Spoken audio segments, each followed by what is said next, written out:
Keterampilan berbahasa. Menyimak. Keterampilan yang paling mendasar ialah menyimak.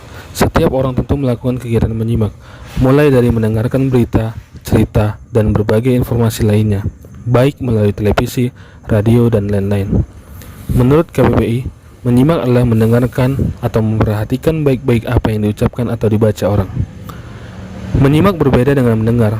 Mendengar hanya menerima informasi yang diperdengarkan saja tanpa melalui penyerapan dan pemilihan informasi dalam kinerja otak sehingga hanya tersimpan dalam ingatan jangka pendek.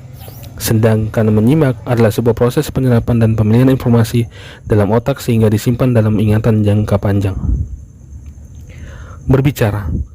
Keterampilan berbicara pada umumnya dapat dilakukan oleh semua orang, tetapi berbicara yang terampil hanya sebagian orang yang mampu melakukannya.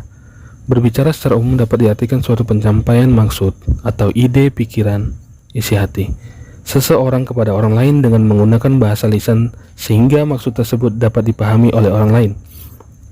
Tidak hanya disampaikan, tetapi dapat dicerna dengan jelas oleh si penerima informasi.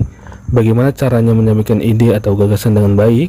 Kita dapat menggunakan struktur kalimat yang sederhana serta bersifat efektif dan efisien. Keterampilan berbahasa ini dapat digunakan dalam bentuk lisan maupun tulisan. Membaca. Pusat pemerolehan berbagai pengetahuan keterampilan dari menyimak, berbicara, dan menulis ialah membaca. Aktivitas membaca sama halnya dengan memperolehan. Apa yang kita ketahui adalah dari apa yang kita baca. Selain itu, membaca dapat digunakan untuk membangun konsep, mengembangkan perbendaharaan kata, memberi pengetahuan, menambahkan proses pengayaan pribadi, mengembangkan intelektualitas, membantu mengerti dan memahami problem orang lain, mengembangkan konsep diri dan sebagai suatu kesenangan. Menulis. Tahap keterampilan terakhir ialah menulis. Menulis sebagai pusat pengaplikasian berbagai pengetahuan yang telah didapat dari aktivitas menyimak, membaca, dan berbicara, kemudian mengalihkannya ke dalam rangkaian kata dan bahasa yang memiliki makna dan tujuan. Menulis juga dapat diartikan sebagai ungkapan atau ekspresi perasaan yang dituangkan dalam bentuk tulisan.